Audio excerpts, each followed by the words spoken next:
Olá, como vocês estão? Já começo o nosso papo dizendo que o termo bom foi refutado até por Jesus Cristo, quando disse certa vez, deixando a entender que bom é o Pai que me mandou.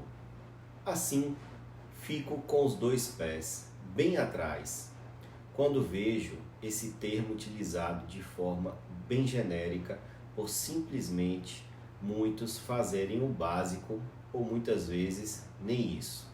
Pois é, pai, foram quase 40 anos acreditando que você foi um bom pai, mas que de fato não tenho como levar mais isso como uma verdade. Do básico em ser um bom marido que você não conseguiu, bem como por ter deixado a desejar para todos os seus filhos em relação a ser pai. Você sempre quis explicar o mundo, todas as teorias, o que todos pensavam, parecia ter todas as respostas, mas era uma fuga de quem minimamente não conseguia se manter presente ao que significa ser pai. Respeito no lugar do medo, amor no lugar de cobrança, carinho no lugar de briga, proteção no lugar de solidão, alicerce no lugar de abandono. Um bom pai saberá enfrentar e propor as melhores escolhas entre essas comparações. A relação de marido e mulher se torna um exemplo de como ser verdadeiramente pai. E aqui não me refiro a tentar salvar o casamento a todo custo, quando não exista mais uma relação. Mas, enquanto o relacionamento existir, a mulher deve ser tratada da melhor maneira possível para servir de exemplo para o filho. Então, pai, por falar nisso, o exemplo foi péssimo. Entre os piores possíveis, a começar por ter deixado minhas irmãs mais velhas sem uma criação digna, meu irmão mais novo com a sua decisão infeliz, e depois por tratar o seu casamento de forma horrível, para não entrar em muitos detalhes. O que você fez serviu para que eu, em vida, tente fazer o oposto. Longe de ser um bom pai, fico no limbo entre fazer o básico que um pai deve fazer, com tentativas de fazer o extraordinário, mas que ciente de minhas limitações na condição que eu tenho. Um pai deve fazer o melhor possível, não só para seus filhos, por ensinamentos, mas ser exemplo de marido, bem como de filho da avó de seus filhos, proporcionando as melhores condições para que possa fazer sempre o melhor. E aí, pai, faltou empatia. Você escolheu seus anseios particulares, proporcionando as maiores privações para seus filhos.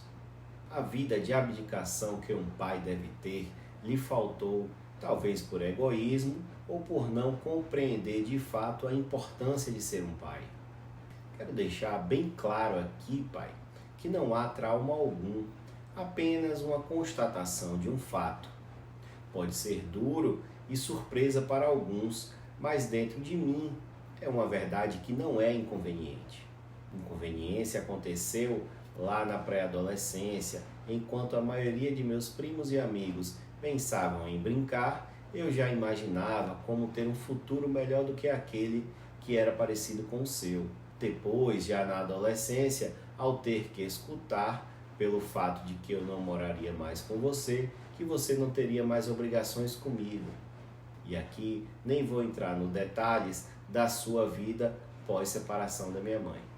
Um pai que proporciona valores monetários e passa meses sem falar com seu filho está a quilômetros de distância de ser tido como um bom pai.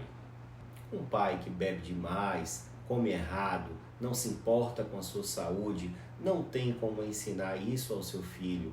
São exemplos básicos, pai, que com o tempo percebi que eram só palavras, mas que de fato você não tinha condições de cobrar nada daquilo.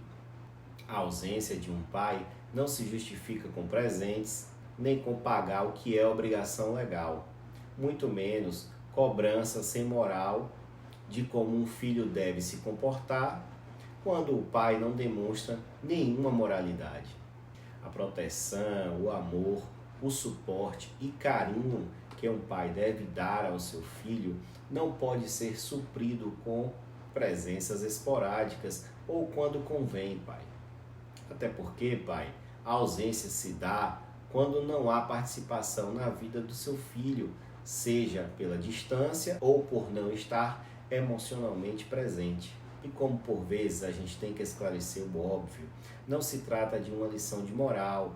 Tenho todo carinho, zelo e amor com meu pai que prevalece, sem falar da gratidão pela vida e ensinamentos enquanto ele foi pai.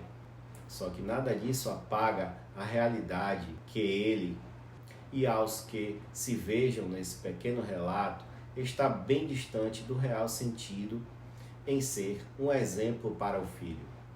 Suas questões, pai, comigo, estão amplamente superadas e não há o que se falar em dívida paterna. E não se preocupe, pai, se depender de algo em relação a mim, o perdão está dado. Só peço a Deus que lhe perdoe ainda mais na medida em que você puder ser perdoado. E você concorda com o que foi dito? Deixa o seu comentário, curta o vídeo, se inscreva no canal e até a próxima.